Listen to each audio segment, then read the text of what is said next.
My name is City Councilor Ed Flynn. I'm the Council President. Viewers can watch the City Council meeting live on YouTube by visiting boston.gov/citycouncil-tv. I'd like to ask my colleagues and those in the audience to please silence your cell phones, electronic devices. Thank you. I'd also like to ask everyone to be respectful and do not disrupt the meeting while you are here. If you are disruptive, you'll be asked to leave, and if you fail to comply, you'll be escorted out. Please also note that according to City Council rules, there are no signs allowed in the chamber. Madam Clerk, will you please call the roll to ascertain the presence of a quorum?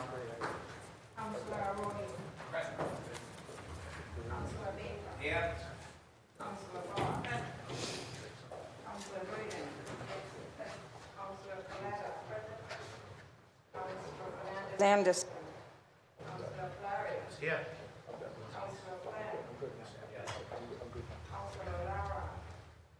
Councillor Logine. Councillor Mejia. Councillor Murphy. Councillor Rurel. There is a quorum present. Thank you, Madam Clerk. I have been informed by the clerk that a quorum is present. This week's clergy was invited by City Councilor Coletta. At this time, I'd like to ask City Councilor Coletta to please come to the podium and introduce our clergy for today. Councilor Coletta.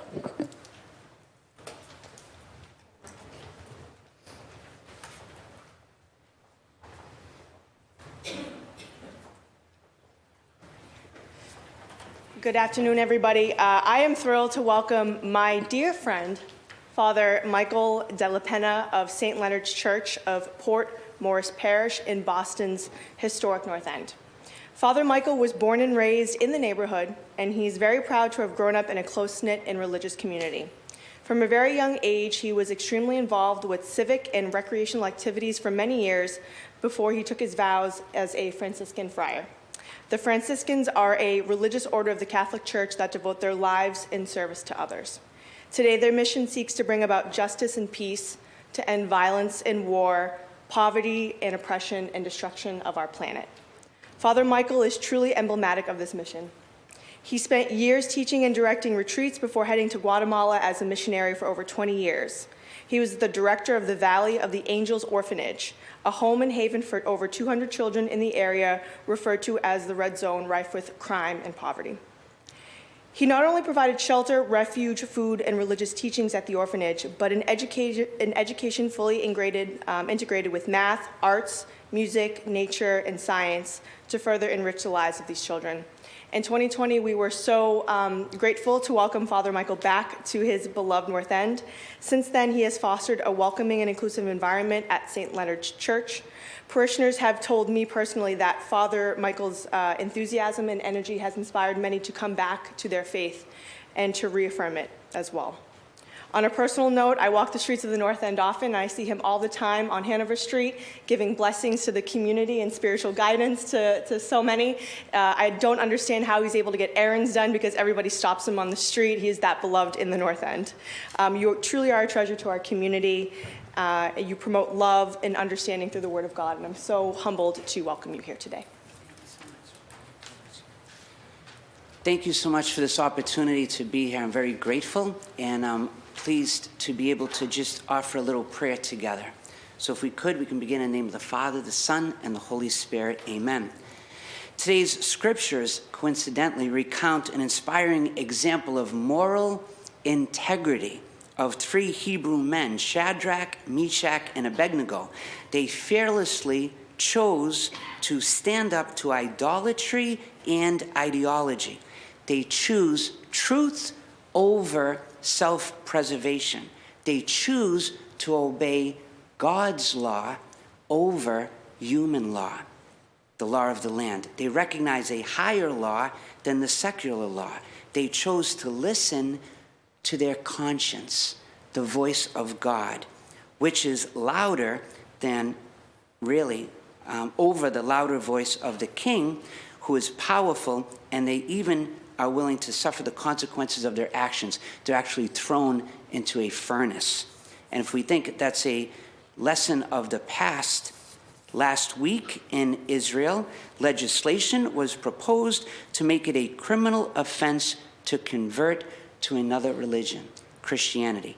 3 days ago, I have a Jesuit friend in Kyrgyzstan, and he told me that armed policemen, agents of the state, entered and fined Franciscan sisters for a criminal offense for violating religious freedom, Article 142, illegally preaching Catholicism without authority.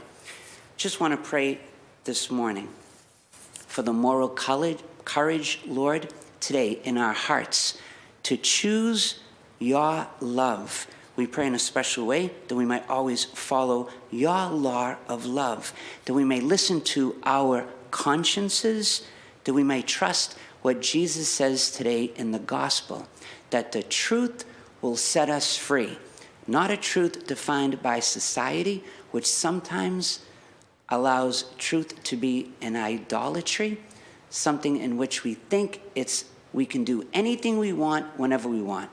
Instead, we're called to do not what we want, but what we ought to do. There's a moral obligation to the gift of freedom, and it is for loving. We pray in a special way today that our hearts might have the courage, our minds might be infused with your love, so that we might always choose good and righteous action. We ask this through Christ our Lord. Amen. God bless you all. Could you please join us in the Pledge of Allegiance, please? I pledge allegiance to the flag of the United States of America and to the republic for which it stands, one nation, under God, indivisible, with liberty and justice for all. Thank you.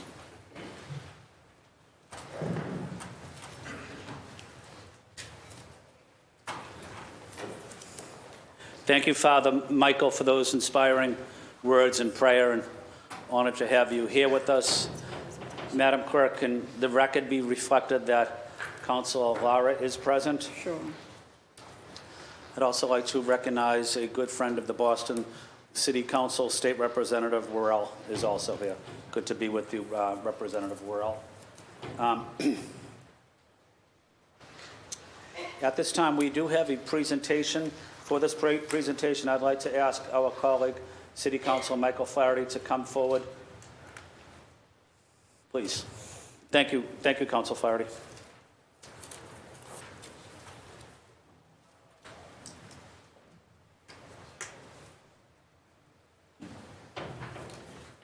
Thank you, Mr. President. And I'd like to take this opportunity to invite our colleague, City Councilor Brian Worrell, up to join me, as well as his brother, State Representative Chris Worrell, both who grew up with the Umbros, and if the Umbros can also make their way up to the dais as well for purposes of a brief presentation.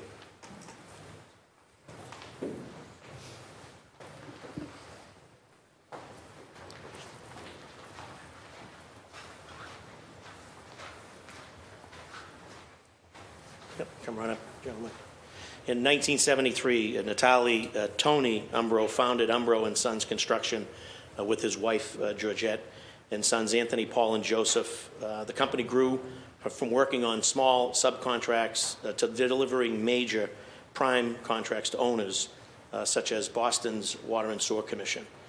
Today marks their mother's 91st birthday, if I'm not mistaken, right? Would be her 91st birthday.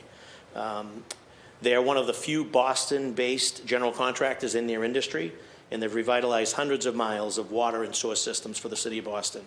We, as a city, are proud of their accomplishments and grateful for their help in the transformation of the city of Boston that we've overdone over the years. They've played a massive role in modernization and transformation.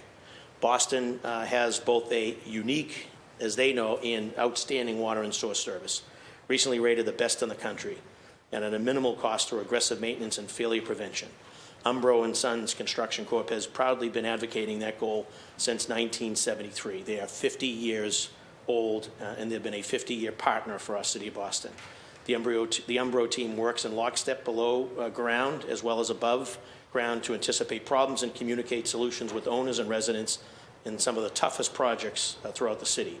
They're entrenched in our history, and we look forward to having them continue to play a vital role in Boston's future. Resolution today is recognizing the Umbro and Sons Construction Corporation for their 50-year commitment and partnership of sustained service, excavating and restoring the streets of Boston, in their contribution to the betterment of Boston's critical underground water and sewer and drain infrastructure. And without further ado, would like to introduce my colleague, City Councilor Brian Worrell, and also his brother, to bring greetings as lifelong and dear partners and friends of the Umbro family. Thank you, Councilor Faraday. And it's a special day when you get to bring your childhood into the City Council chambers and recognize them. I've known the Umbros. I went to school with Laura Umbro, Paul Umbro's daughter, in kindergarten. And then my brother ended up going to kindergarten with Paul Umbro. So we've known the family for 30 plus years, and they've been good friends, and it's just an honor to be able to recognize them for the 50 years of existence here in the city of Boston. So thank you, and I'll pass it on to my brother, Rep. Worrell. It's always great to speak for the city of Boston. This family is the true sentiment of what we believe in. Just the basicness of who they are. Paul, Joe. And that's it. I'm just thankful to be here, thankful for taking that walk down the hill to celebrate this time with the Umbros. Thank you. Thank you, Representative. And I'm going to introduce one of the Pauls right now, Paul Umbro, to bring greetings on behalf of the family and your business and talk about our partnership. Thank you. Congratulations to you and your family. Thank you very much. To everyone in the City Council, we'd just like to say thank you very much. And we'd like to continue to be successful in this great city and wish us another 50 years.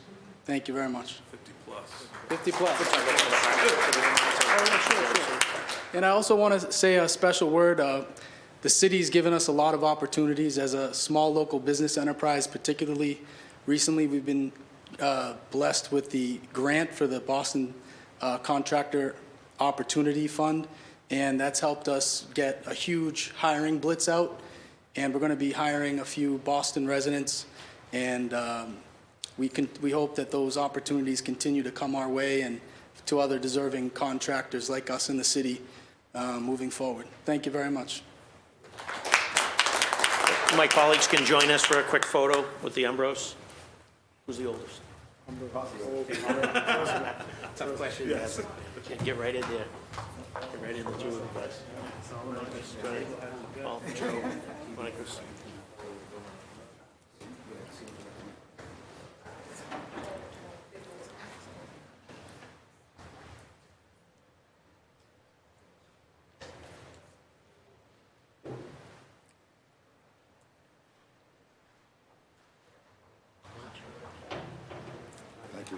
Thank you. Congratulations. Hold on, we're just getting, Ron's going to come out with the camera. He's going to take, yeah. There he is. That's okay, use it with that. But Right in front, right? yeah.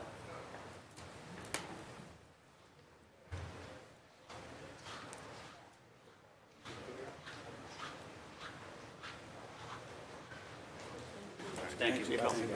Congratulations. Thank you very much. Keep up the congratulations. Joe, what you done for the city? The other Joe. You've been around a long time. I just want to watch your step. That's all right. That's all right. We forgive you. Thanks for what you've done. Yeah, yeah. Yeah, yeah, yeah. Yeah. Yeah, yeah. Well, you got a good friend. Yes. Is this is specialized stretch? Okay.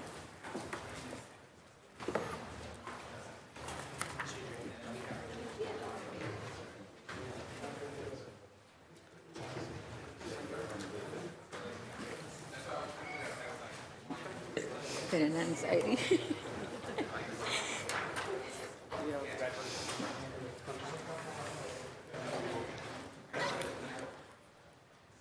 We didn't get an upside down from Fernandez Anderson. So she's the only one who's now. Thank you, Councilor Flaherty, for bringing the Umbro family to the City Council today. And thank you to Representative Worrell as well for being with us today. We're on to the first order of business, which is the approval of the minutes, seeing and hearing. No discussion on this matter. The chair moves to approve the minutes from the last meeting. All those in favor of approving the minutes from the last meeting say aye. Aye. All opposed say nay. Thank you. The minutes of the last meeting stand as approved. Communications from her honor the mayor. Madam Clerk, can you please read docket 0675 and 0676, please? Docket 0675, message and order authorizing the City of Boston to accept and expand the amount of $4,601,589 in the form of a grant for the Government Center Garage Hub on Causeway Arts and Placemaking Fund, awarded by the Boston Planning Development Agency to be administered by the Mayor's Office of Art and Culture. The grant would fund public art and placemaking, including seed funding for the City Hall Plaza programming. Docket 0676, message in order authorizing the City of Boston to accept and expand the amount of $4,150 in the form of a grant for program exhibits awarded by the National Art Program Foundation to be administered by the Mayor's Office of Art and Culture. The grant will fund event costs for the employees' art exhibits. Thank you, Madam Clerk. The chair recognizes Councilor Coletta. Councilor Coletta, you have the floor. Thank you, President Flynn. I'd like to move to suspend and pass docket 0676, the order and authorizing the city to use this grant to fund event costs for employee art exhibits. This is something that is a very small amount that I think, behind a cause that I think that we can all support. And my understanding is that the administration is looking to receive these funds in a timely fashion. So I move to suspend and pass. Thank you. Thank you, Councilor Coletta. So on docket 0675, that will be referred to the Committee on Arts, Culture, and Special Events. On docket 0676, we will take a vote on that so that these funds can be allocated. We'll do it on a voice vote. Councilor Coletta seeks suspension of the rules and passage of docket 0676. All those in favor say aye. Aye. All opposed say nay. This docket has passed. 0676 has passed, and 0675 will be at the Committee of Arts, Culture, Special Events. We're on to reports of public offices and others. Madam Clerk, please read docket 0677 and 0678, please. Docket 0677, notice was received from the city clerks in accordance with Chapter 6 of the ordinances of 1979 regarding action taken by the mayor on papers acted upon by the City Council at its meeting of March 15, 2023. Docket 0678, Communication was received from the city clerk of the filing by the Boston Redevelopment Authority of the application for the report and decision on the Old Colony Phase 6, Chapter 121A project, reports and decision application. Thank you, Madam Clerk. These dockets 0677, 0678 will be placed on file. Matters recently heard for possible action. Madam Clerk, please read docket 0621, please. Docket 0261, order for a hearing to discuss the results of last year's youth summer jobs programs and the social emotional benefits of the summer employment. Thank you. The chair recognizes Councilor Braden, who's the chair of the Committee on Strong Women, Families, and Communities. Councilor Braden, you have the floor. Thank you, Mr. President. On Monday past, we had a hearing to discuss the results of last year's Youth Summer Jobs Programme and social emotional benefits of the summer employment, sponsored by Councillor Murphy. We were joined by Councillors Louis-Jean, Councillor Flynn and Councillor Worrell, and the administration was represented by Rashid Cope, Dr. Ted Lombardi and Anthony Crossan. We had a very productive conversation about the past achievements of the Summer Jobs Programme last year. Over 6,423 young people participated in the summer and school year employment last year, and 4,567 participated in the Summer Jobs Programme. We talked about some of the obstacles to participation. We highlighted the importance of really good communication to let everyone, all of our potential young people in the neighbourhoods and across the city of this wonderful opportunity. We also identified some of the barriers to easy participation. As we talked about last year in this conversation, we highlighted the challenges of the onboarding of a large number of applicants in a short period of time. We identified that the digital application process is dictated by the state, and we're hoping that the administration will work with the state to try and smooth out some of the obstacles or the bumps in that process. And then also young people have to be signed off by a medical practitioner that they're fit and well to participate in the youth program, this work program. And there was some consideration given to the fact that BPS, public school nurses, could sign off, and they're going to work on that as well. There is going to be a, let's see where it is, the proper, there's going to be a youth, the Office of Youth Employment and Opportunity will be hosting a youth job and resource fair at the Reggie Lewis Centre on Saturday, April 22nd from 11 to 2. So that youth from across the city will have the opportunity to connect with over 100 summer employers, access youth resources and receive job application assistance and win prizes at that event. So we're hoping that we can drive participation to that so that we can maximise the number of our young people who can participate in the Summer Jobs Programme. This docket will remain in committee. Thank you. Thank you, Councillor Braden. The chair recognizes Councillor Murphy. Councillor Murphy, thank you. You have the floor. Thank you, Council President Flynn. And thank you, Councillor Braden, the chair, you did a nice summary. I don't want to just repeat anything, but we had a great meeting, and I do want to thank Rashad Cope, the deputy of our Youth Employment Opportunity Department, and all the other panelists and my colleagues who were here. My biggest takeaway was we have so many great opportunities for our kids, but we need to do a better job helping them get connected. And one of the biggest hurdles that many of our students, our youth have, is the work permit process and making sure there's, you have to have a birth certificate and signatures, and it's many steps that for some adults it's hard, so there's no, we just need to help. And many kids do go to their Boston Public School guidance counselor or use the school as a resource to help. So working directly with the school department also to see how can we help get the kids the working permit so that doesn't stop them from going forward and getting a job.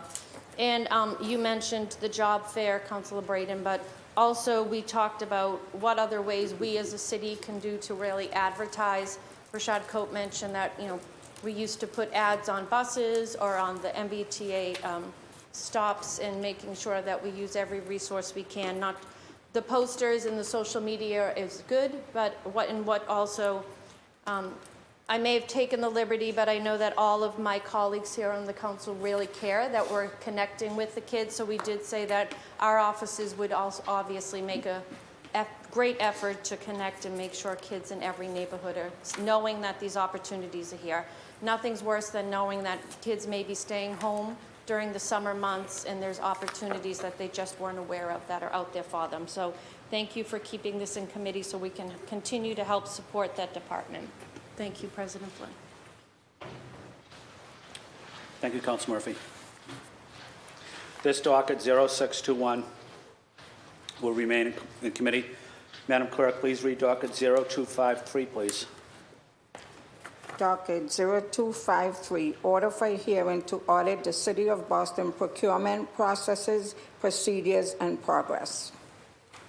Thank you. The chair recognizes Councilor Mejia, the chair of the Committee on Government Accountability, Transparency, Accessibility. Councilor Mejia, you have the floor.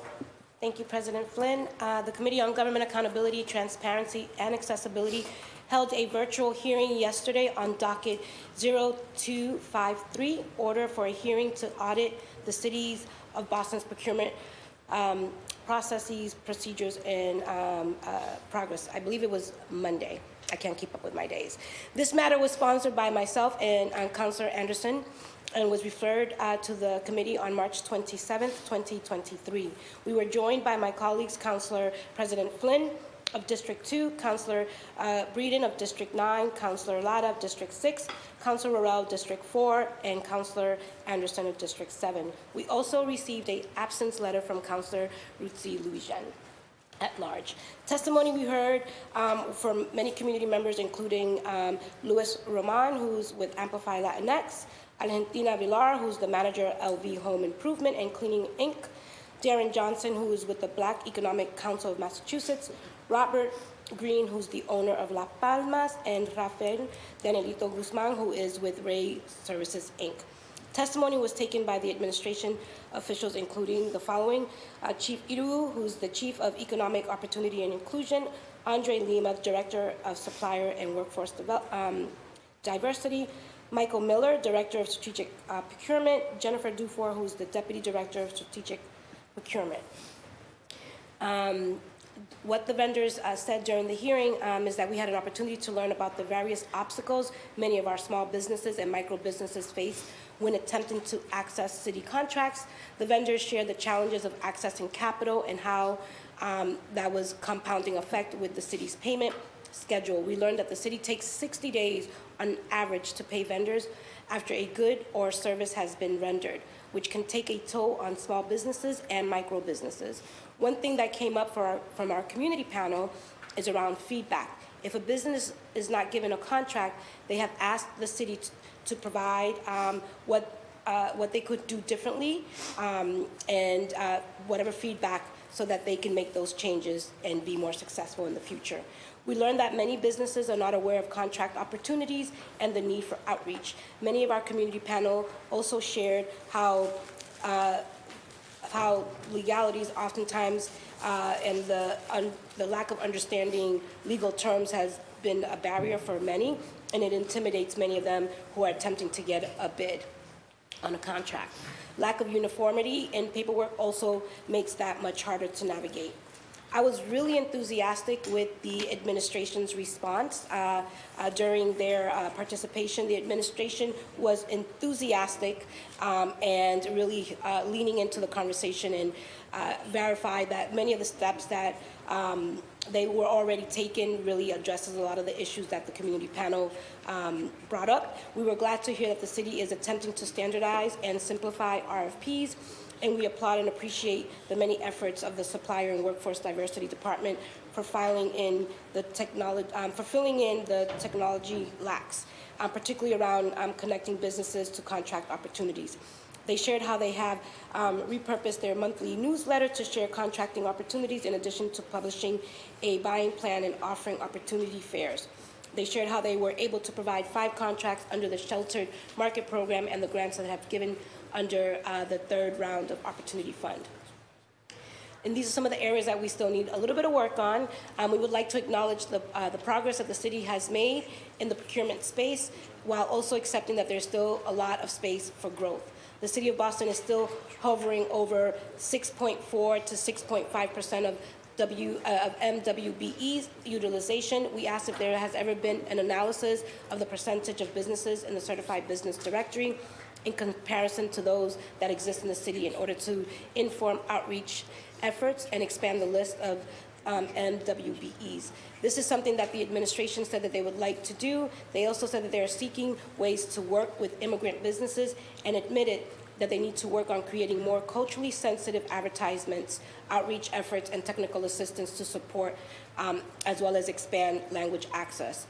And so I'm recommending that we keep this hearing in committee, and I wanted to just, again, give a big shout out to Chief Irugu and his team. We received an email this morning from someone from his department asking for us to connect them to some of the folks that testified, really eager to engage in this work. So just really want to thank the administration for leaning in and identifying that if we all work together, we can all get there. Thank you. Thank you, Council Mejia. Fifth docket 0253 will remain in committee. Madam Clerk, can you ensure the record is reflected that Councilor Fernandez Anderson is present? Sure. Madam Clerk, please read docket 0340. Docket 0340, order for a hearing to discuss the rise in public consumer energy costs. This docket 0340 will remain in committee. Madam Clerk, please read docket 0322. Docket 0322, order for a hearing regarding the city budget. Thank you. The chair recognizes Councilor Fernandez Anderson, the chair of the Committee on Ways and Means. Councilor Fernandez Anderson, you have the floor. Thank you, Mr. President. Yesterday, we held a hearing on docket 0322, order for a hearing to discuss how the city budget is addressing equity. We were joined by my colleagues, Councilor or Vice Chair of a Committee of Ways and Means, Brian Worrell, Councilor President Flynn, Councilor Mejia, Councilor Lara, and Councilor Breeden. From the administration, we were joined by Mariangeli Soares Cervera, Chief of Equity and Inclusion, Alex Lawrence, Chief of People Officer, Ashley Grafenberger, Chief Financial Officer, Collector Treasurer, Santiago Garces, Chief Information Officer. From the community, we were joined by Dr. Omolara Fatiguron, founder and CEO of Thrive Program, Eliza Parra, Director of Municipal Democracy Center for Economic Democracy, there were a few people who provided public testimony. I felt like we had a really productive, robust conversation about how the city was actually implementing their budget with an equitable lens. We discussed tools and different set of data or tools which the city uses to collect data. One of the issues that came up was that there are currently technology and resources available for chief of departments and citywide employees to be able to access information and actually assess what is the inequity by neighborhood or population, by demographic as well. However, that the dashboard provided some of this information, but that it wasn't as cohesive or aggregated as they would like it to be, that there were intersectionalities in terms of demographics and determining different subcategories of race or ethnicity, so that we really couldn't determine data as we needed in order to assess the inequities, again, by neighborhood and demographic as of yet. But the tools exist, and that one of the issues that came up was that the administration or chief of departments or executive directors, that they would need to actually get training in order to learn how to use the tools, or that some of them were using the tools and some of them were not. That conversation was important because we really wanted to understand the inequity in order to evaluate how all of this was being monitored. If you don't understand the data or the inequity, then how do you actually make informed decisions about budget? How do you prioritize which neighborhoods were getting what they were getting, or how do you justify it?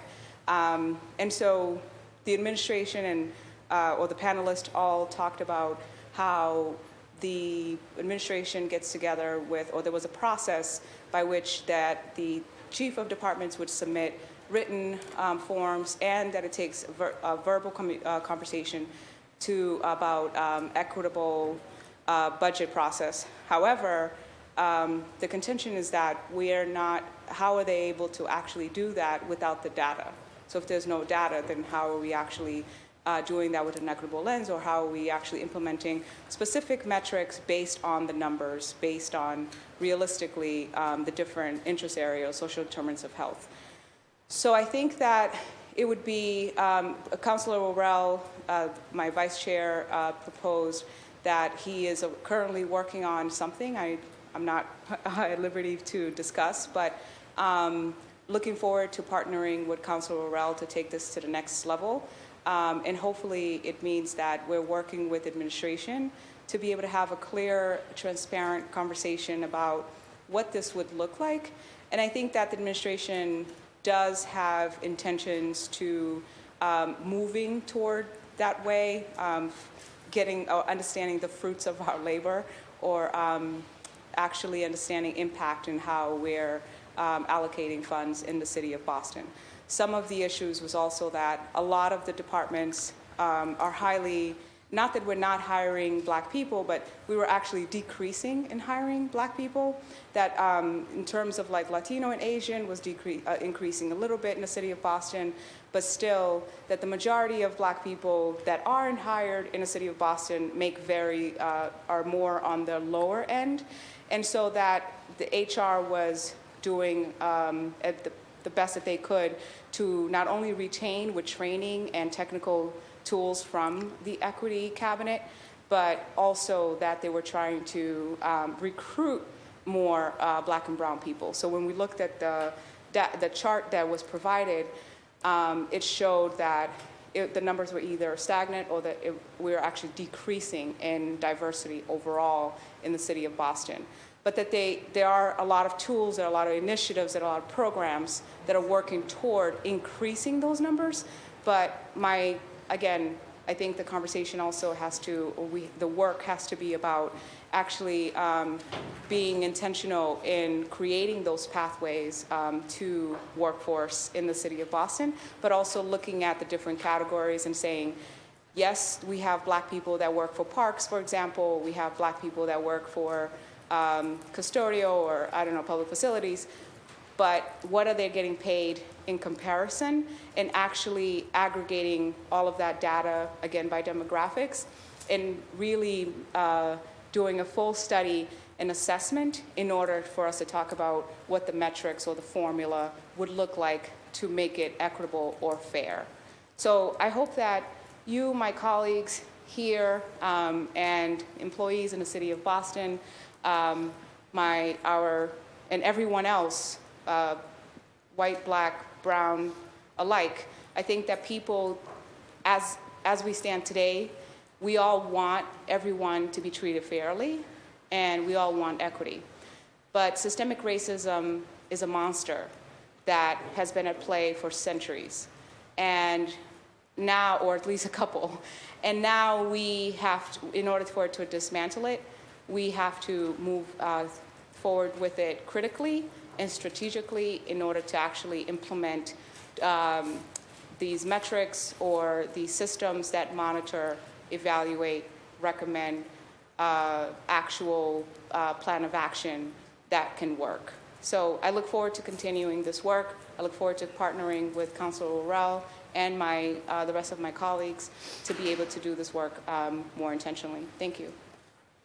Thank you, Councilor Fernandez-Anderson. Docket 0322 will remain in committee. We're on to motions, orders, resolutions. Madam Clerk, please read docket 0679, please. Docket 0679, Councilor Royal offered the following: order for a hearing to create indoor playgrounds in the city of Boston.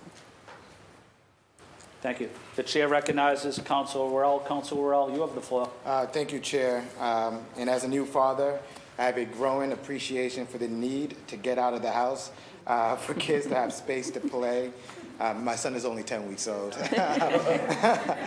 Play, interact with one another, burn off energy, and for parents to find connection and socialize with neighbors.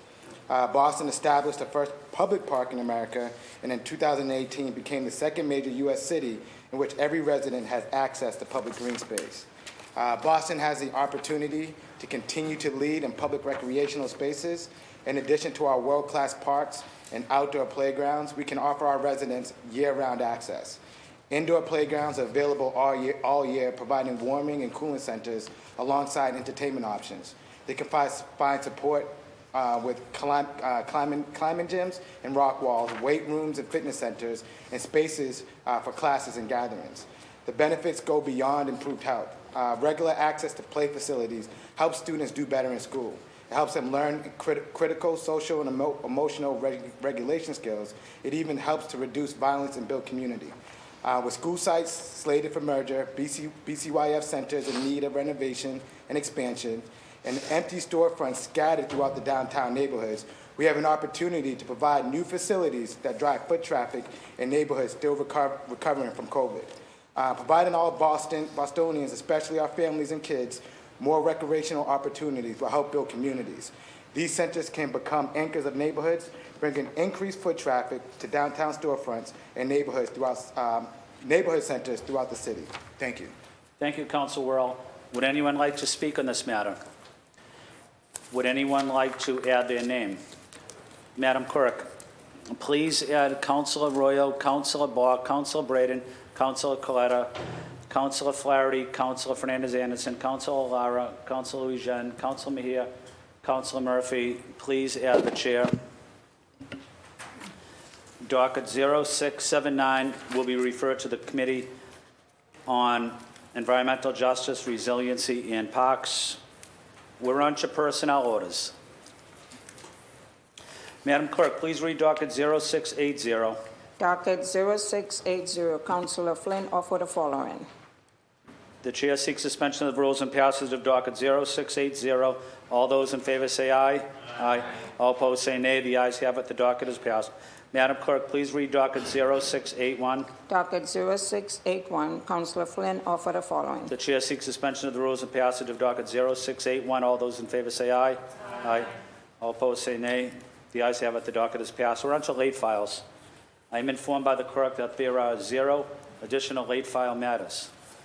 Is that accurate? Yes. The chair recognizes Councilor Arroyo. Councilor Arroyo, you have the floor. Thank you, Mr. Chair. I just want to pull something from Green Sheets. Okay. Let me, so no one has late file matters. We're on to green sheets. Anyone wishing to do so at this time, please let me know. The chair recognizes Councilor Arroyo. Councilor Arroyo, you have the floor. Thank you, Council President Flynn. As the Chair of Committee on Government Operations, I'd like to pull docket 0606 from the Green Sheets, which is on page 8 and 2 down from the top there. As Chair, I'm seeking to suspend the rules for passage on this matter. Madam Clerk, can we please poll the committee members to see if this docket is properly before the body? Councilor Arroyo. Yes. Councilor Louis-Jean. Councilor Royal. Councilor Mejia. Councilor Bach. Yes. And Councilor Flaherty. Yes. This docket 0606 is now properly before the body. Councilor Arroyo, you have the floor. Thank you, Madam Clerk, and thank you, Mr. President. Docket number 0606, message in order for your approval on ordinance adopting the Department of Energy Resources Municipal Opt-in and Specialized Stretch Energy Code was sponsored by Mayor Michelle Wu and referred to the committee on March 22nd, 2023. The Department of Energy and Resources issued the Municipal Opt-in Specialized Stretch Energy Code pursuant to its authority under Massachusetts General Laws, Chapter 25A, Section 6, to add residential and commercial appendices to the Massachusetts Stretch Energy Code that is already in effect in the city of Boston. Importantly, this ordinance only applies to all new construction and major renovations. The specialized stretch code focuses on maximizing energy efficiency, reducing heating demands, and promoting efficient electrification by requiring new construction and buildings undergoing major renovations to be as energy efficient as possible. Buildings that use only electricity as an energy source versus fossil fuels can eliminate their emissions when the electricity comes from renewable sources. The specialized municipal opt-in code includes net zero building performance standards and is designed to achieve state greenhouse gas emission limits and sublimits. This code helps Massachusetts meets its goal of 50% greenhouse gas emissions reduction from the 1990 baseline levels by 2030, and to reduce emissions gradually to net zero by 2050. As chair of the Committee on Government Operations, I seek suspension and passage of this matter to ensure that we no longer delay the city opting into this already existing legislation at the state level, and to cement Boston as a leader in sustainability and climate resiliency moving forward. Thank you, Mr. Chair. Thank you, Councilor Royo. The chair recognizes Councilor Lara. Councilor Lara, you have the floor.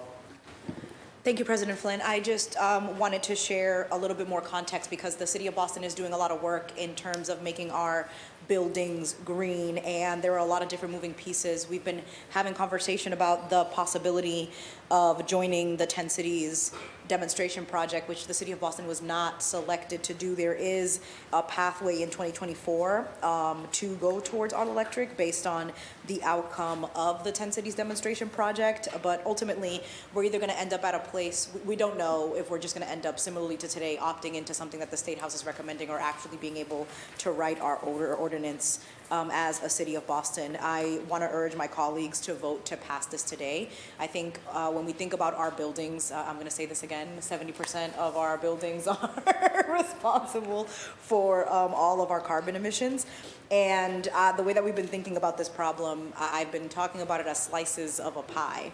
And we have the fossil fuel free, the all electric ordinance, which was we submitted to the State House to be considered, and we were not considered for that. We also have the specialized code, and now we have this opt-in municipal stretch code, in addition to the zero net carbon zoning code, that are all kind of moving in unison together. So we've been doing, and Mayor Wu's office and Chief Whitehammond and her staff have been doing an incredible amount of work to analyze all of these different codes and see where all of them fit in.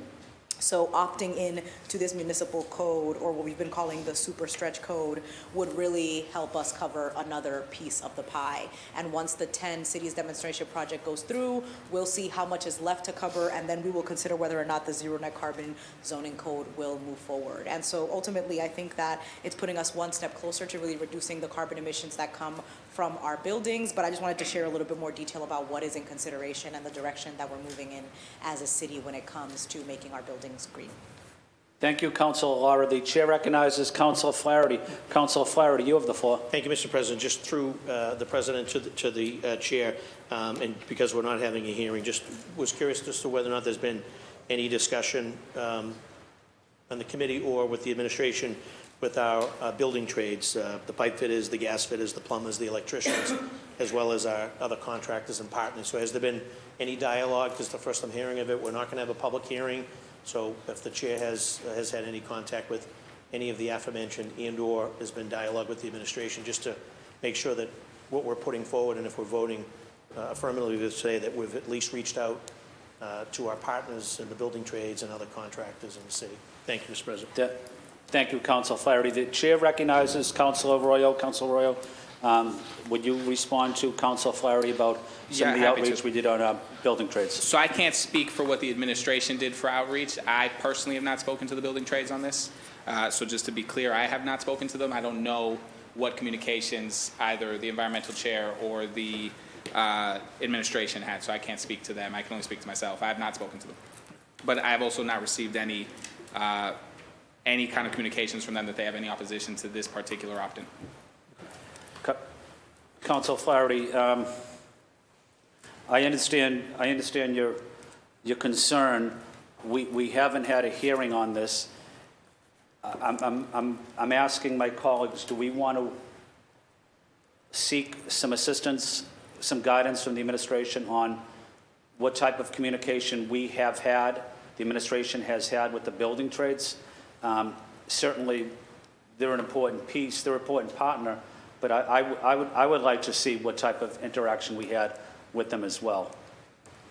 The chair recognizes Council Flaherty. That's, well, through the chair, I think my colleague may have a response to that. Only other suggestion, whether it makes sense to maybe do a brief committee on the whole and have the administration come in and just sort of explain some of the things, that the questions that I had asked. If the chair hadn't had those conversations, maybe they have, but just again, if we're taking this important step, realizing and recognizing the importance of it in lieu of a hearing, just to make sure that, again, the men and women of the building trades and/or contractor partners are at least they're stakeholders, and we often talk about if something about us without us is not for us, then we need to make sure that all parties have an opportunity to at least be heard. So if we're taking this action and then we learn after the fact that the men and women of the building trades were not aware of it and/or have concerns, and again, those are the pipe fitters, the gas fitters, the plumbers, the electricians, big trades for our city. We all know them very well, and they're great partners, and they're some of our largest employers. I just want to make sure that whatever steps we're taking, they've had an opportunity to be heard, and that could come in the form of a committee on the whole, briefly here, or a brief recess and have the administration come down and let us know who they've reached out to. And again, through the chair, I think my colleague may have a response to that. But thank you, Mr. President. Thank you. Before I call on Council Lara, Council Ray, do you want to respond to that directly, or? Okay. I think those are fair questions to be asked, and I think the council should get those questions. We're certainly, Council Flaherty, we're certainly not a rubber stamp here. I want to know some of those details as well. But the chair recognizes Council Lara. Council Lara, you have the floor. Thank you, President Flynn, and thank you, Councilor Flaherty, for that question. I think the short answer is that the City of Boston convened, the mayor with myself and a lot of leaders did convene the building trains, the pipe fitters in a meeting to have a conversation specifically about how we were going to transition our buildings into a green space. And so we did have that conversation. Our next step, and this was specifically, just to be clear, it was specifically for the all-electric. And so it was if we were going to be a part of the 10 Cities Demonstration Project, which we are not. And so that process has significantly slowed down, but we are, if we decide to move forward with that in 2024, which I think what we've heard from the building trains is that they have concerns on that, on going all electric. That is the conversation that we're having right now. If we decide to move forward with that in 2024, we are in the process of creating an advisory committee, which all of the building trades have been invited to join, to basically help the City of Boston create its ordinance about what the all-electric transition is going to look like. Greater Boston Labor Council was there, the pipe fitters, everybody was on the same page that we were going to create this advisory committee and ultimately have them let us know what works so we can find out what works for all of us. In that conversation, the building trades, the pipe fitters union, they let us know that there was state work that they wanted us to support them in on their state legislative work, which we have agreed to support them and help them move their agenda at the State House. For this municipal opt-in code specifically, this is a state code. The City of Boston is not writing its own ordinance or its own law. We are opting in to what the state of Massachusetts has offered for us. This municipal opt-in code was created in conversation with all of the people who were impacted, which it is my assumption that it also includes labor from the State House. And so when, Councilor Arroyo says that we specifically have not had conversations with them, is because it was created in collaboration with all of the stakeholders, but it was created at the State House, and the City of Boston is opting into something that the State House has offered the municipalities across the city.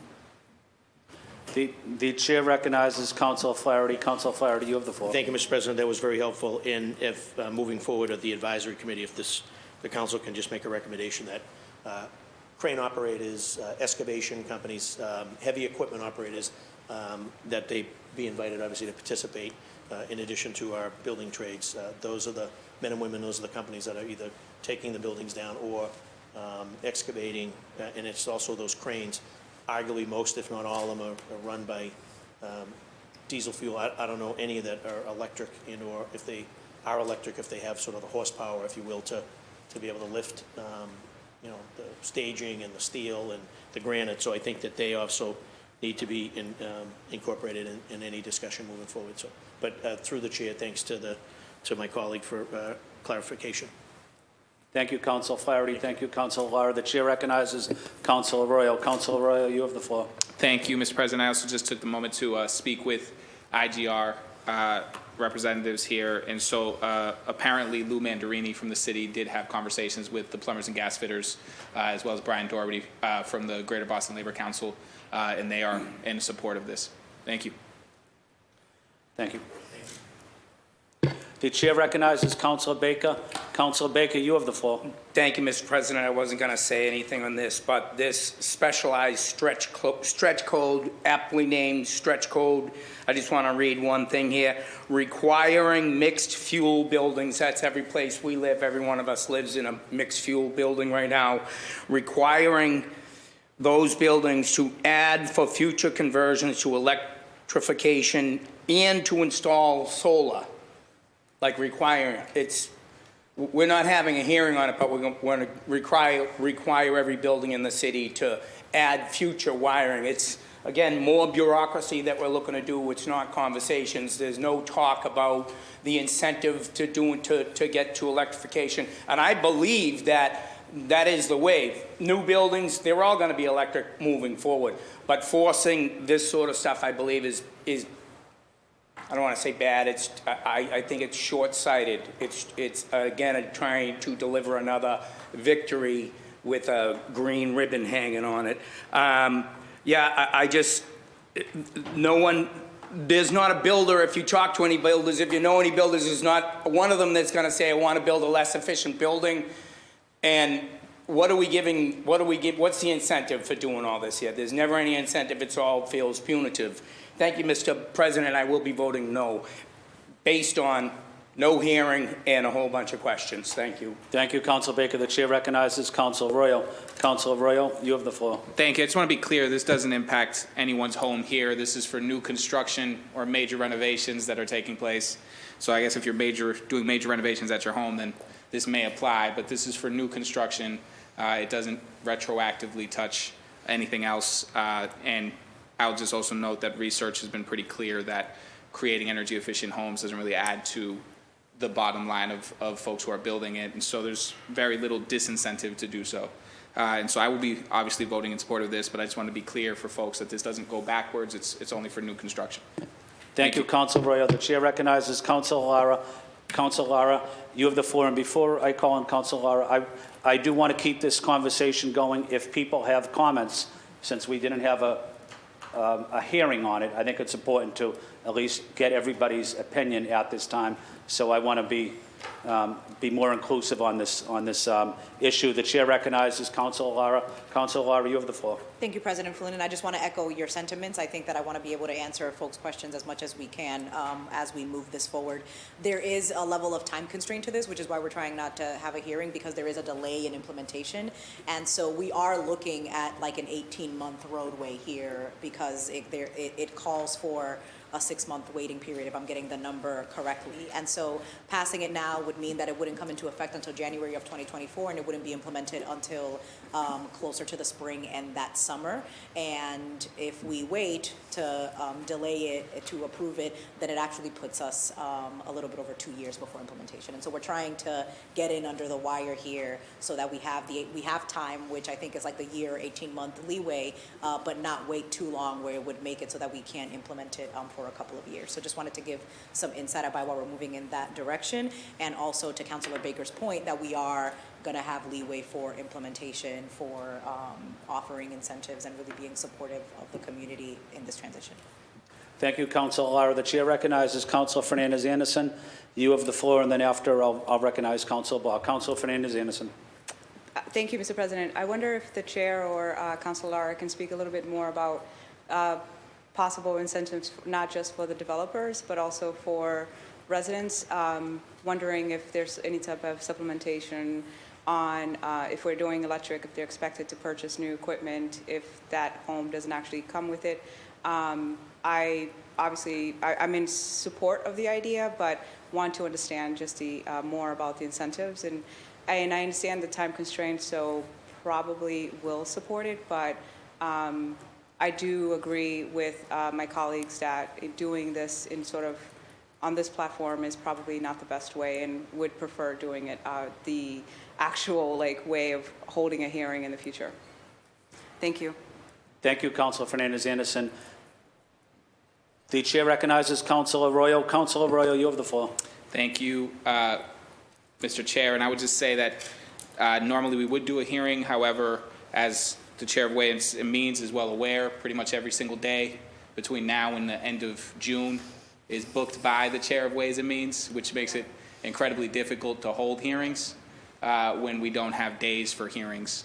And so essentially, and I'm open to maybe we have a conversation as a body about how we do hearings. Maybe we do 3 a day or however we do it. But until then, I think literally the next time I could schedule this would be sometime in June or July, and the deadline for this is July.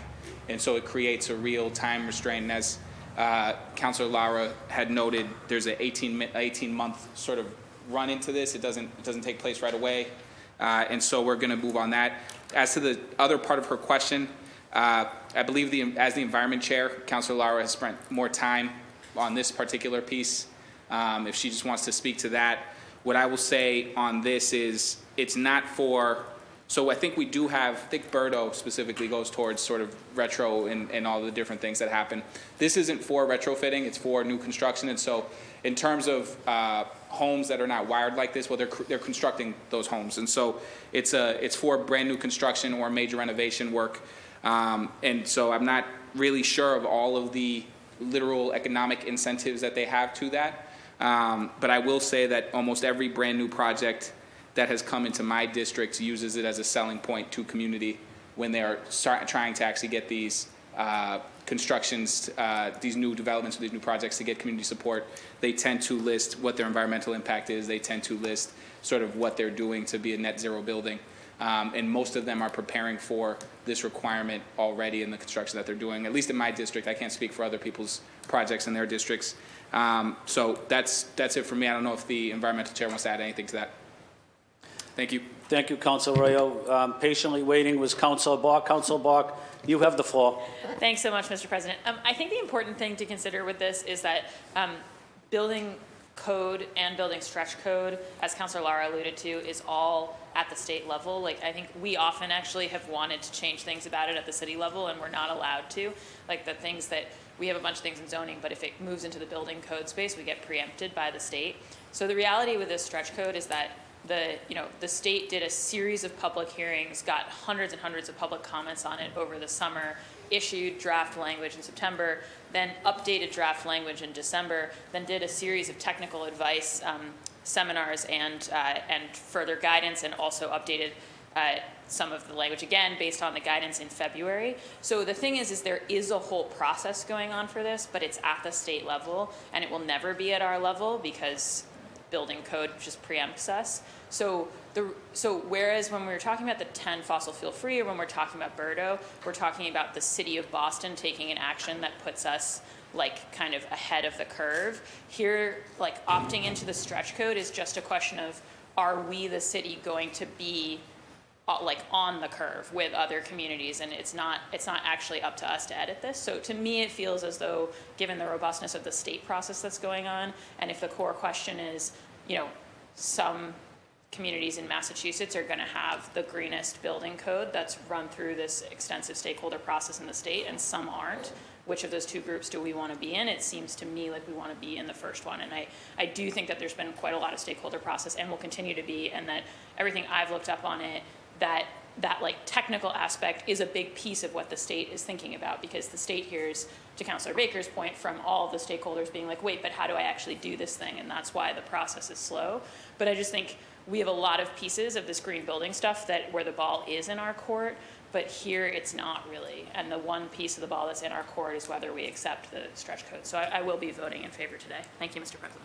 Thank you, Councilor Bach. Does anyone else have any further questions or comments? The chair recognizes Councilor Lara. Councilor Lara, you have the floor. Thank you, President Flynn. I just wanted to answer the question about incentives, that through the city of Boston does have resources through Berto allocated for people to, for smaller homeowners, smaller businesses, to help them retrofit. But what we're voting on today, as Councilor Bach mentioned, is whether or not we are going to adopt this municipal stretch code. And so all of those programmatic incentives, which the city does have control over, exist, and I'm sure that we can expand them and we can have conversations during the budget process or with the administration about how to increase incentives. But today, what we're taking a vote on is whether or not we are going to opt into this stretch code. One other thing that I wanted to note as well is that this is not requiring that new construction or major renovations go all electric. I mean, obviously they can, and we hope that they will, but it is requiring them to put in the infrastructure to go all electric in the future. And so you can, under us opting into the super stretch code, have a new construction and use gas, but you are required to have the infrastructure to go all electric for future transitions. So just wanting to add a little bit of context there as well. Thank you, Councilor Lara. Does anybody else have any comments before we go to a vote? The chair recognizes Councilor Murphy. Councilor Murphy, you have the floor. Thank you. I do feel like this is being rushed. I know that it's hard to find time on the calendar, but we've all pieced it together and made it work. I was reaching out to a few of the unions, and they're texting back, which I don't think is an effective way to be finding out while we're about to take a vote that they're not in favor of this. So I'm getting conflicting stories before the vote, so I don't feel comfortable voting on this right now. And I know it has to be in by July, but it's still March. We can find time. Things do open up. So I'm hoping that we can just pause to make sure that we are getting all of the correct information from the mayor's office also. Because I can't vote in good faith knowing that I just asked two unions and they both said no, that they are not in favor of this. And I don't know why, and maybe I won't agree with them after talking to them, but I don't have that opportunity now on the floor to do that. Thank you. Thank you, Councilor Murphy. Councilor Lara or Councilor Arroyo, I think Councilor Murphy makes a good point. She's not comfortable voting on this or voting in support of it because she believes that some of the building trades haven't been heard yet. Some of them have, some of them haven't. I don't know. But I think her comment is legitimate, that she is seeking more information about some of the communications from city councilors to the building trades about what their opinion is, thoughts are about this. The chair recognizes Councilor Arroyo. Absolutely, and I would just note that it is within our ability as councilors to abstain from a vote, to vote present, or to vote no or yes. And so this will be, I'm continuing to seek a vote. It is now out of committee. Going to ask that this go to vote. If folks feel like they want to abstain or vote no, they are free to do so. If they vote to support it, they are free to do so as well. Thank you. Thank you. Does anyone else want to speak before I speak? I am also concerned, as Councilor Baker and Councilor Murphy and Councilor Flaherty, that we didn't have and Councilor Fernandez-Anderson, that we didn't have a hearing. This conversation here was helpful. It answered a lot of questions from councilors, and I want to say thank you to Councilor Lara and Councilor Arroyo for engaging councilors about some concerns they had. But I think there's more questions and more comments city councilors have. I think our colleagues are trying to do their due diligence before they make a major vote. I'm likely to vote in favor of it, but I just don't want to be like you guys, to be a rubber stamp and not know all the details about a particular matter.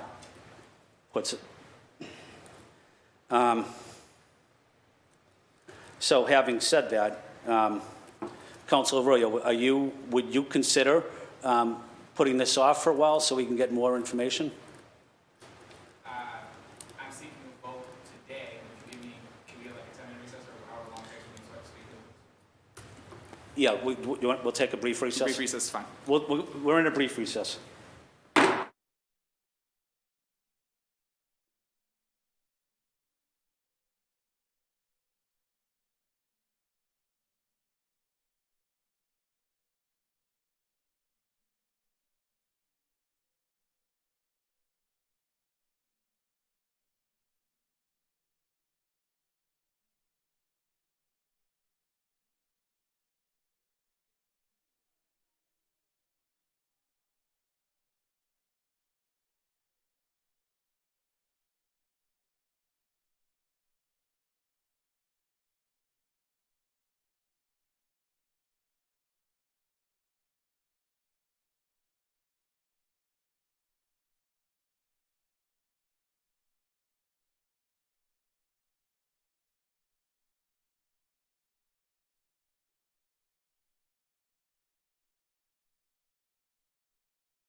Before we continue, Madam Clerk, I want to make sure this docket was properly read into the record also.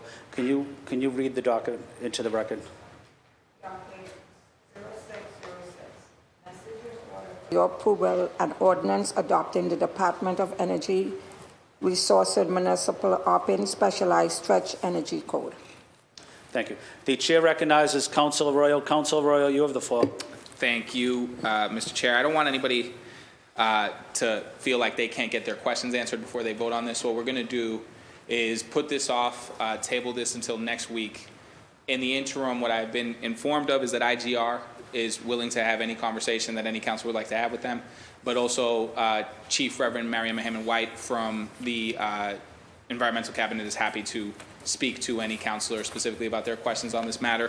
It is my intention to bring this to a vote again next week, and so if anybody has any outline questions that they would like to call or have conversations with anyone specifically, they have that time to do so.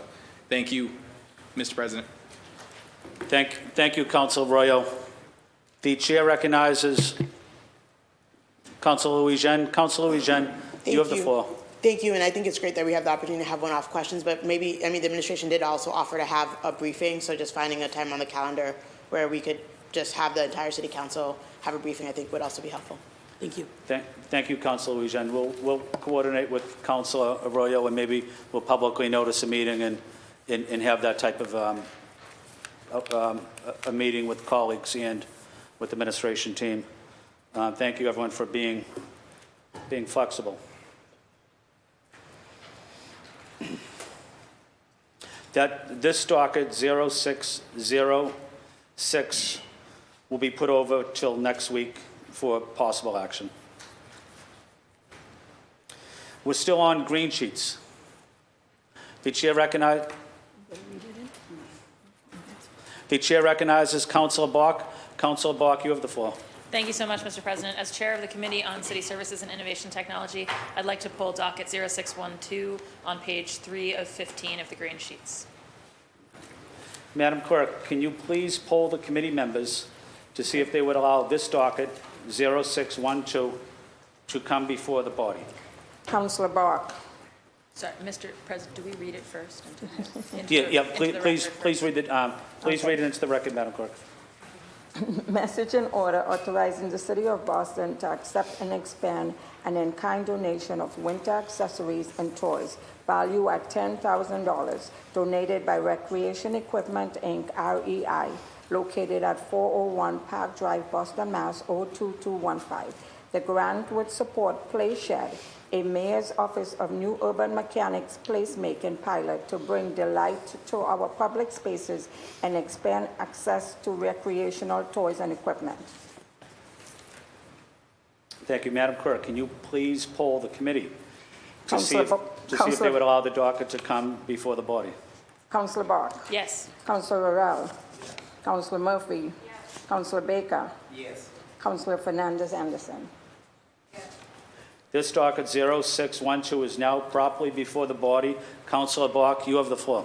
Thank you so much, Mr. President. Mr. President, this came in last week, but actually we really sort of had a hearing on it in Councilor Coletta's committee, talking about the hearing that Councilor Lara had filed on winter placemaking. Actually talked about this initiative this winter, which was to kind of create a set of easily accessible toys and sleds and such for kids to use. The sleds piece obviously didn't really come into play this winter much, and that's why this initiative was sort of shifted from being a winter play shed to a kind of general play shed. But the idea is basically how do we activate our outdoor spaces in all seasons for our young people in Boston and make sure that access to toys and the games to really do that in the best way is not something that people are limited in depending on their income. And so it's a really great initiative. It's something that we talked about at length at this hearing and kind of wanting to expand and extend it. So obviously it's a small grant. We would often suspend and pass anyways, and in fact we've had a hearing on it. So I'm looking for us to pass this today so that it can all continue to move forward. Thank you, Mr. President. Thank you, Councilor Bach. Councilor Bach seeks suspension of the rules and passage of this docket 0612. All those in favor say aye. Aye. All opposed say nay. The ayes have it. The docket is passed. Anyone else on green sheets? We're on to the consent agenda. I have been informed by the clerk that there are 0 additions to the consent agenda. The chair moves for the adoption of the consent agenda as presented. All those in favor say aye. Aye. The consent agenda has been adopted.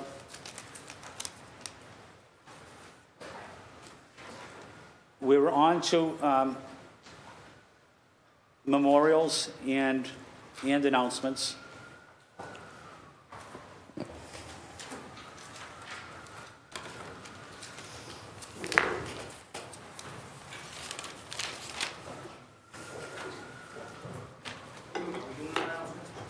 Yes. Today we're going to adjourn our meeting in memory of the following individuals: for Council Arroyo and Lara, Gito, Deedo, Councilor Bach, Ronald G. Tompkins, for Councilor Coletta and Councilor Louis-Jean, Christopher DePrima, for Councilor Flynn and Councilor Flaherty, Frederick Freddie Nee, Benny Ham, for Councilor Murphy and the entire body, Richard Cook, a World War II veteran, and that's also from Councilor Louis-Jean as well. Also for the entire body, Edward Baker, cousin of Councilor Frank Baker, former state representative of the South End in Roxbury, Mel King, victims of the Nashville school shooting,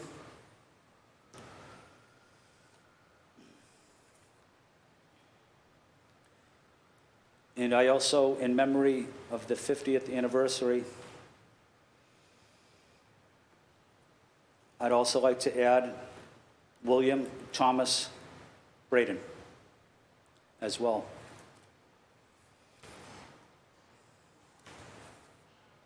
A moment of silence, please.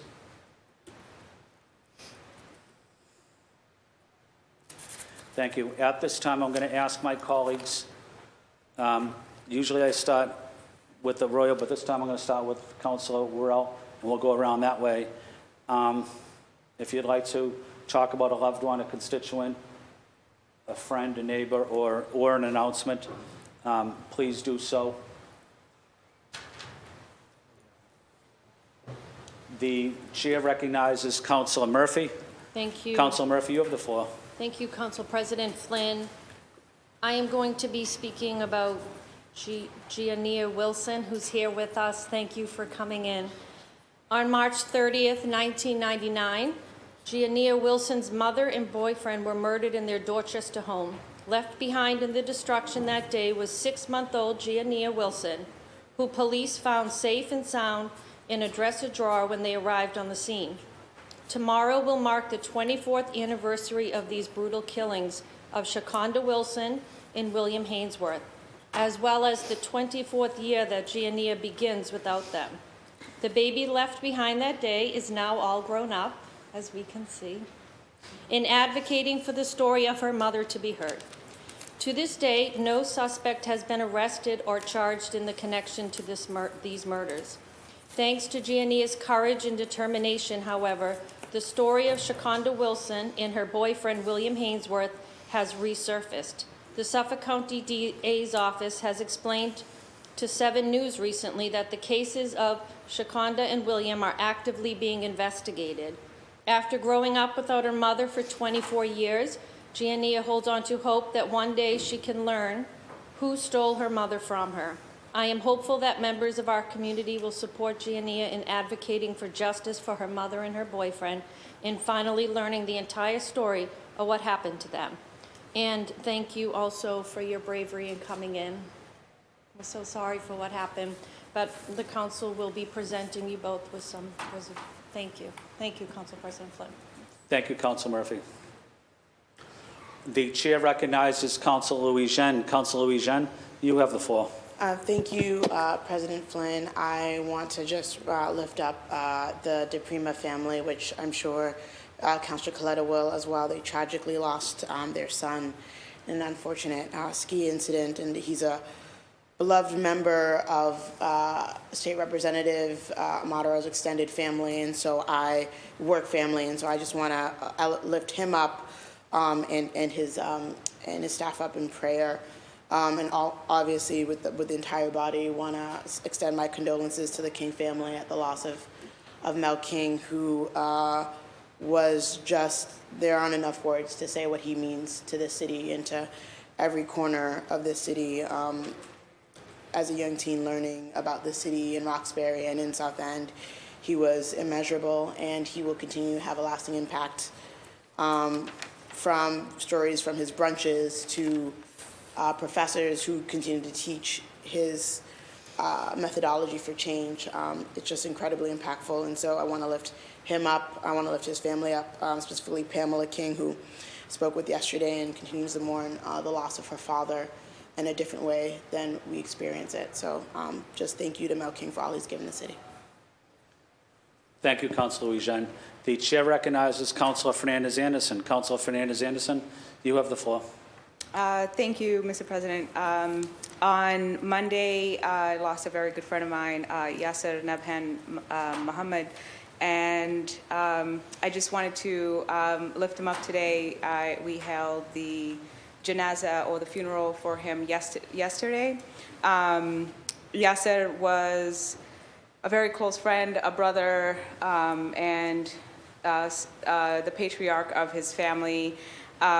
He immigrated from Palestine at a very young age, in his early 20s, and became a self-made business restaurateur or club and bar owner, and I think pizza shops as well. Yasser was extremely funny, very positive man. He would go on to doing a lot of charity work, giving to anyone who asked, and supporting a lot of single parents or returning citizens by way of work. He supported the Upham's Corner community over decades, and he will be truly missed by everyone. A beloved friend, and I pray that God forgives him for every sin and every mishap, and rewards him for all of his deeds.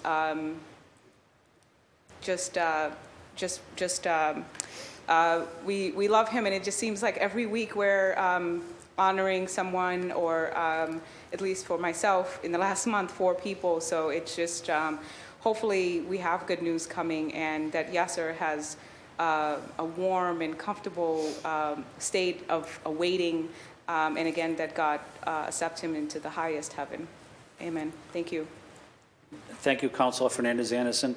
The chair recognizes Councilor Coletta. Councilor Coletta, you have the floor. Thank you, President Flynn. I just wanted to stand to remember Christopher DePrima. As Councilor Louis Jean just mentioned, the DePrima family has suffered a devastating loss of their son, who at just 15 years old passed during a tragic ski accident in New Hampshire. They want folks to remember him as an academically gifted student at Excel Academy. He loved to play chess, he loved to play video games, and he loved to spend time with his family. They say that he was kind, he had a good smile, and a good laugh. And so my heart goes out to his family, who has deep roots, not just in East Boston, but in Charlestown, especially his father, Chucky Sr., and his cousin, my good friend, Stephen Gingras of State Rep Adrian Amatero's office. So my heart goes out to them during this difficult time. Thank you. Thank you, Councilor Coletta. The chair recognizes Councilor Braden. Councilor Braden, you have the floor. Thank you, Mr. President. I wanted to take, today is the 29th of March. 50 years ago today, something happened in my life that has left an indelible mark on me. I went to school in the morning, and on returning, I was met by my mother and my father's brother. And they told me that my father had died from a catastrophic cardiac arrest. At the time, I was the oldest of 4 children and only 14 years old. And overnight, I had to step up and take on parental role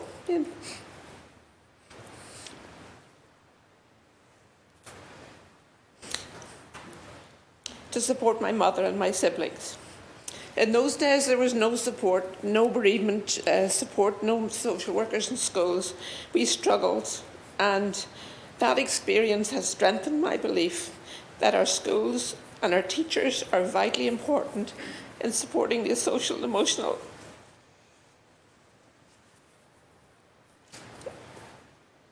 well-being of our young people.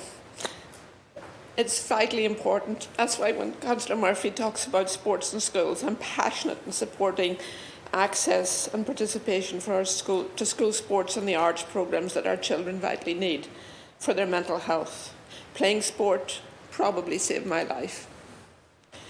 My dad was a good man, a hard worker. He was a community-oriented guy.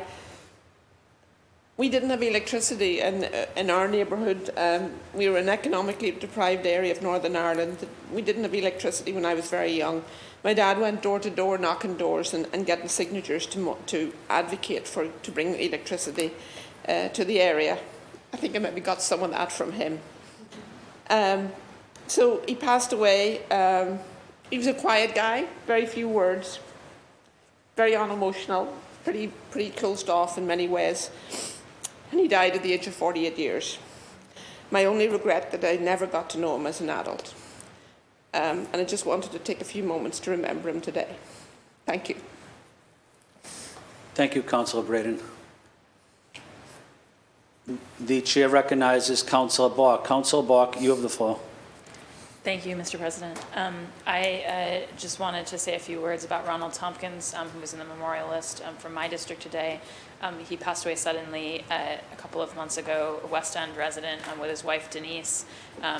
They were super involved in the West End and have these 3 fantastic kids, Megan, Ryan, and Caitlin, who I had the chance to meet recently. But he was a surgeon and somebody who was really a very accomplished surgeon at MGH. He had a whole career there since 1987. He was the Redstone Professor of Surgery at Harvard Medical School, the Chief of Brain Surgery at the hospital. He was the Chief of Staff at Shriners for a long time, ran a big NIH grant on burn injuries, and actually was really an authority on how to help people heal faster from burns and trauma, and had a kind of motto. His motto was GPB, get people better, and he was really well known for also just being extremely kind, something which wasn't necessarily the ethos of surgery programs in the last few decades. And so just as somebody who there's been an outpouring for in the West End and beyond, and I just wanted to say a few words on behalf of his family, just to say that we miss him, and I had the opportunity to know him, and he was just a wonderful guy. So thinking of all the Tompkins. And then the other announcement I wanted to make, Mr. President, in my city services chair hat role, wanted to give a shout out to Kevin Linsky in the Department of Public Works, who has been with the city for 50 years.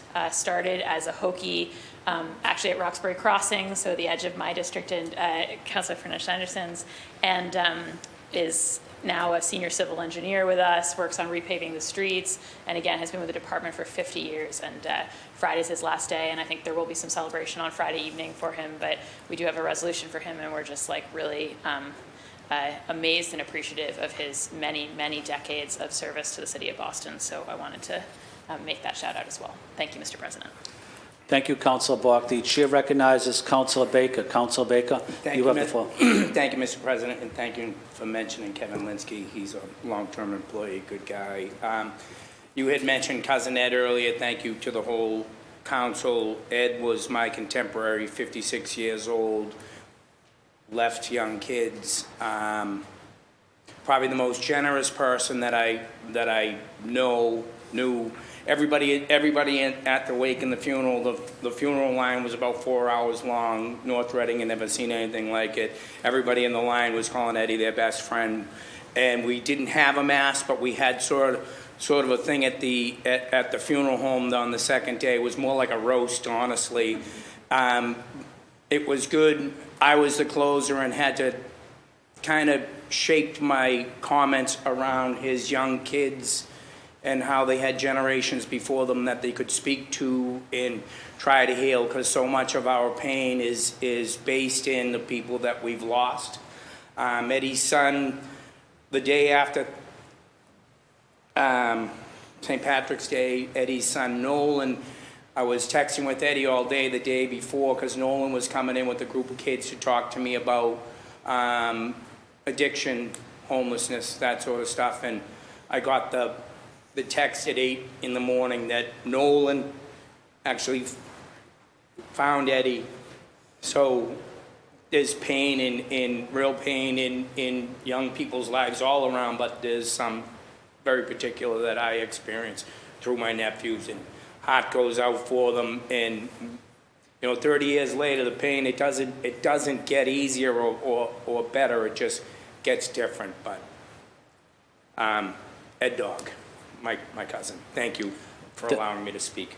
Thank you, Councilor Baker. The chair recognizes Councilor Arroyo. Councilor Arroyo, you have the floor. I just want to start by acknowledging my council colleagues and their significant losses. Councilor Anderson, Councilor Baker, and especially Councilor Braden.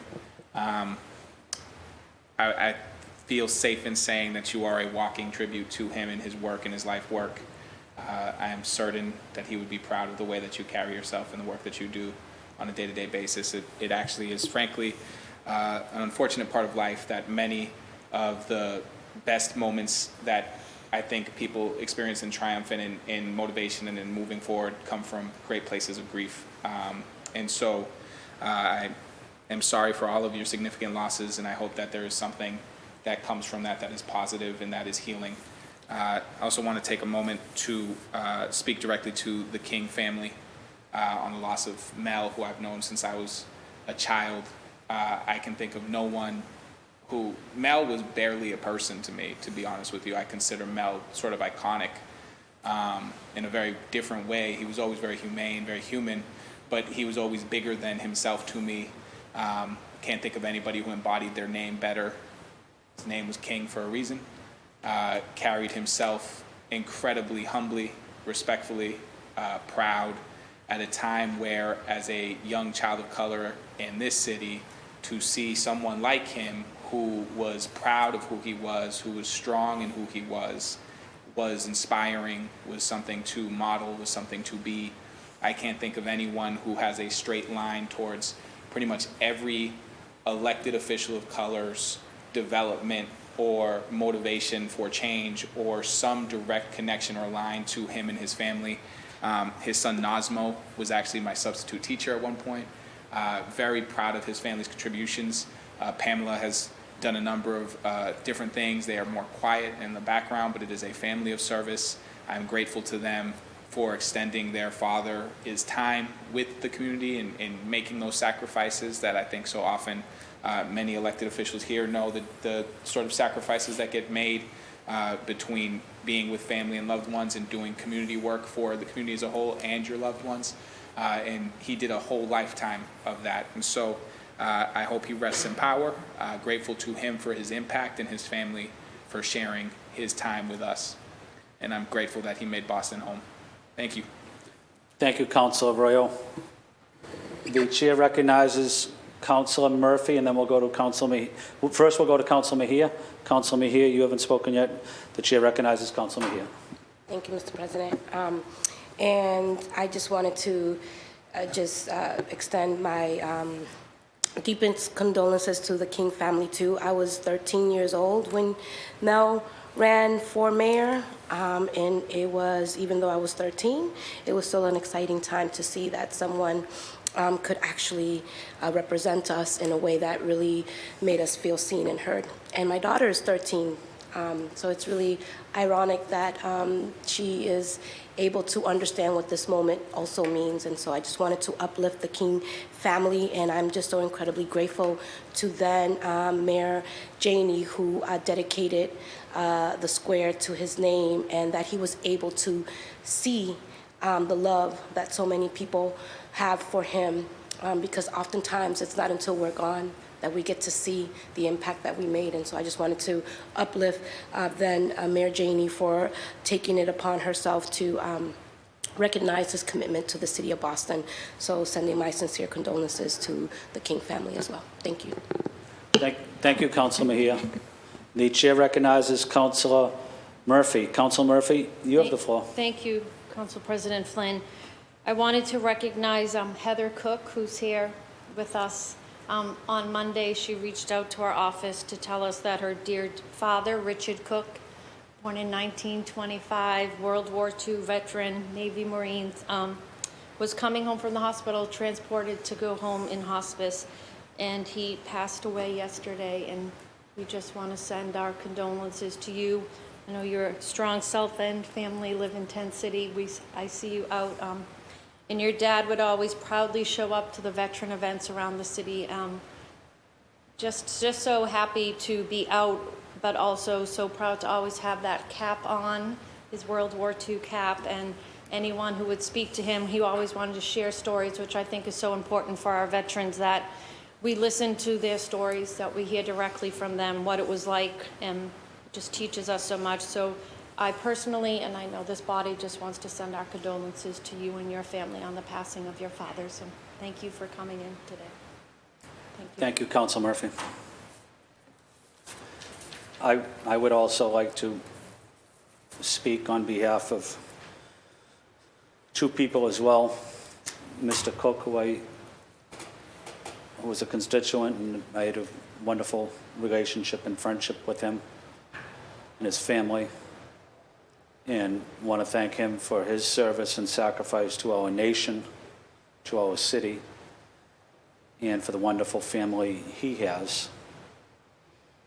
He was a friend, and he'll be missed. I had great respect for him. And as my colleagues also have highlighted eloquently, the passing of Representative Mel King. We are honored to remember Representative Mel King as a racial healer, and like many here, a family friend. Throughout his life, Mel King worked tirelessly to bring out the best in people. He helped heal a divided city. He is an example of how words, actions, and leadership can make a difference in our city. So I want to thank all my colleagues for remembering loved ones, family members, constituents. A moment of silence, please. The chair moves that when we adjourn today, we do so in memory of all of those individuals. We are now scheduled to meet again in the Ionella Chamber on Wednesday, April 5th at 12 noon. Before we adjourn, I want to say thank you to the assistant clerk, who's done an excellent job today. Thank you, assistant clerk. I want to say thank you to the clerk's team for their outstanding work. I want to say thank you to the court stenographer for her professionalism. I also want to thank my city council colleagues and your staff for your hard work. But I also want to say thank you to the city council central staff, who really provide exceptional support to all of our colleagues and don't get the credit, but they do the hard work. So I'm honored to recognize everybody here today. All in favor of adjournment, please say aye. Aye. We're adjourned.